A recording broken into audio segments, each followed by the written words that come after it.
Hello दोस्तों, आज हम बहुत ही इंटरेस्टिंग स्टोरी पढ़ने वाले हैं और अच्छे से समझने वाले हैं, जो कि आपने हिंदी में तो ज़रूर पढ़ी होगी, लेकिन आज हम इंग्लिश में पढ़ेंगे और अच्छे से ट्रांसलेट करेंगे। चलिए शुरू करते हैं।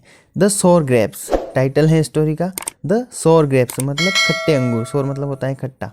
खट्टे अंगूर के बारे में स्टोरी है। चलिए पढ़ते हैं बिना देरी की। A fox was roaming around the countryside. Countryside मतलब होता है ग्रामीण इलाका। एक लोमड़ी जो है ग्रामीण इलाके के पास घूम रही थी। रोम मतलब होता है घूमना फिरना। He happened to pass through a vineyard. Vineyard मतलब होता है अंगूर का बगीचा।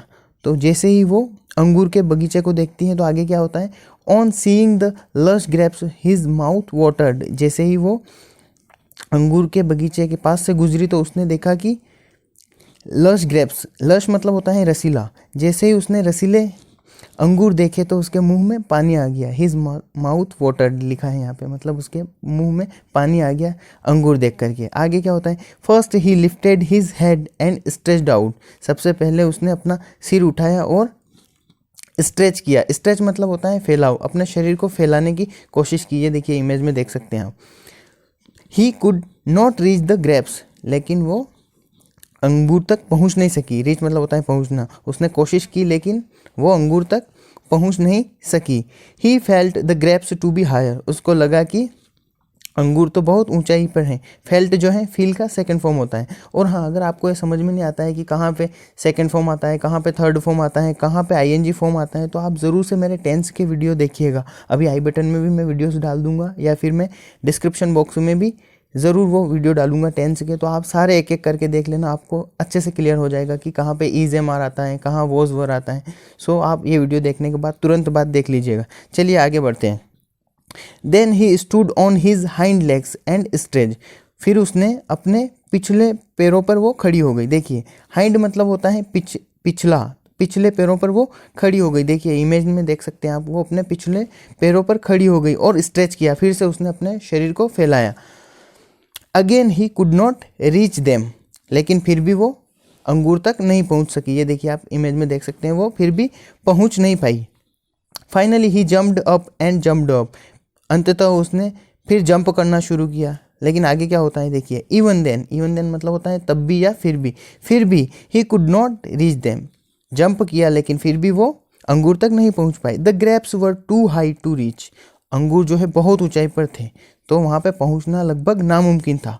The fox was too tired to try again. तो लोमड़ी जो है बहुत थक चुकी थी और वो दोबारा कोशिश भी नहीं कर पा रही थी थकान की वजह से।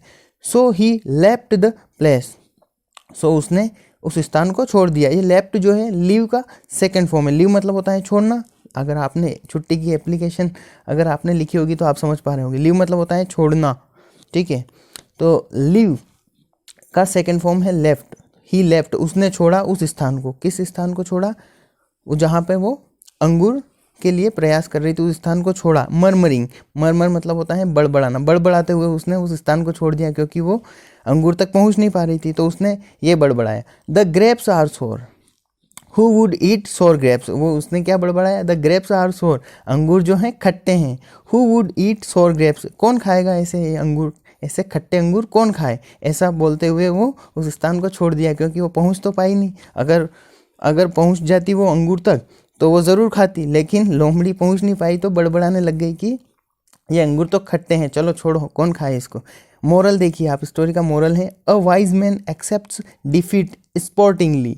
डिफीट मतलब होता है हार, स्पोर्टिंगली मतलब होता है निष्पक्षतापूर्वक। एक बुद्धिमान व्यक्ति जो है अपनी हार को निष्पक्षतापूर्वक एक्सेप्ट करता है या स्वीकार करता है। लेकिन लोमड़ी जैसे जो बुद्धिमान व्यक्ति नहीं होते हैं, वो अपनी हार को कभी भी एक्सेप्ट नहीं करते हैं। आशा करता हूँ आपको स्टोरी अच्छे से समझ में आई होगी। अगर वाकई में समझ में आई है स्टोरी तो आप चैनल को सब्सक्राइब करें और वीडियो को लाइक और शेयर करना ना भूलें। Thank you so much.